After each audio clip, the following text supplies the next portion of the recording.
Hello and welcome to another fun-filled edition of Adam's Music Box. Well, you know what they say, releasing a greatest hits album can sometimes be the death knell of a band.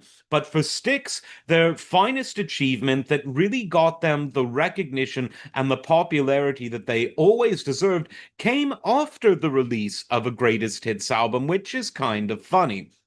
So Styx had been around since the early 70s, and they had some really great albums. Their second album had a hit that should have been even a bigger hit, the song Lady by Dennis DeYoung. Wonderful rocker, wonderful progressive rocker.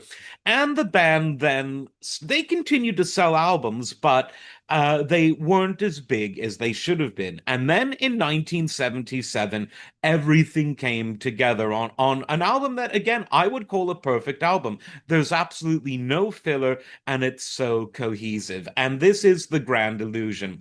And it features really the best by the men who sort of were the songwriting leaders of the band at that point. There was Dennis DeYoung, who had been with them from the beginning. There was James J.Y. Young, who had been there from the beginning. And there was relatively recent member who had joined Tommy Shaw, who did singing, songwriting, and guitar playing. And it just all worked out so well. The title track that opens it up just says, wow, everything is just cohesive, everything is well produced. All of the sort of progressive meandering that people loved about the earlier Styx was albums was here, but it was just that much tighter, and the songwriting had that much better riffs, that much better hooks, that much more memorable lyrics. Fooling Yourself could call it a rock and roll ballad written by Tommy Shaw.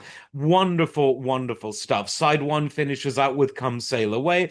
The original's great. The remake by Eric Cartman is great as well. Miss America, got some FM play, but should have been a bigger hit. Man in the Wilderness, another great track from Tommy Shaw. And then you've got Castle Walls, another Dennis DeYoung track before the finale that sort of really hits home the fact that it's a cohesive album. And this just sends Styx on what you could call a second life because they released quite a few albums that didn't go where they ought to. But from here on out, they were superstars. Pieces of Eight, which followed up, again, it was a huge seller. Cornerstone that came up next had the ballad Babe, which sold loads. Then you had a concept album, Paradise Theater. Then you had Kilroy was here with Parts Made in Japan, which kind of, tore the band up over, how conceptual should we get.